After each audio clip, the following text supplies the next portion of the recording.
రాష్ట్ర ప్రభుత్వం గిరిజనుల పట్ల అమానుషంగా వ్యవహరిస్తుందని మాజీ మంత్రి సత్యవతి రాథోడ్ ఆరోపించారు. భూమినే నమ్ముకుని తరతరాలుగా జీవిస్తున్న గిరిజనుల భూములను లాక్కొని ఫార్మా కంపెనీలకు కట్టబెట్టాలని సీఎం రేవంత్ రెడ్డి చూస్తున్నారని ఆమె ఆరోపించారు. లగచర్ల బాధితులతో కలిసి బీఆర్ఎస్ నేతలు ఢిల్లీ వెళ్లి జాతీయ మానవ హక్కుల సంఘాన్ని కలిసి ఫిర్యాదు చేశారు. అధికారులు, పోలీసులు బలవంతంగా సంతకాలు పెట్టించాలని ప్రయత్నిస్తే దానిని కొందరు యువకులు ప్రతిఘటించారని సత్యవతి రాథోడ్ అన్నారు. ఈ ఘటనను రేవంత్ రెడ్డి ప్రభుత్వం భూతద్దంలో పెట్టి చూస్తోందని విమర్శించారు. లగచర్ల రైతులను అరెస్టులు చేసి కొడుతున్నారని ఆమె మండిపడ్డారు. ఈ విషయం రాష్ట్రపతి దృష్టికి తీసుకువెళ్లే ప్రయత్నం చేస్తున్నామని సత్యవతి రాథోడ్ వెల్లడించారు.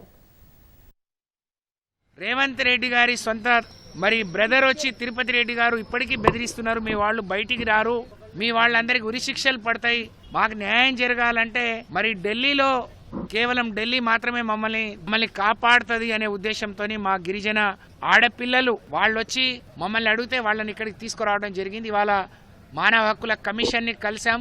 అలాగే ఇక్కడైనా మాకు న్యాయం జరుగుతుందని ఆశిస్తున్నాం. ఇంకోవైపు రాష్ట్రపతి గారి సమయం కోసం కూడా మేము రిక్వెస్ట్ని పంపించడం జరిగింది.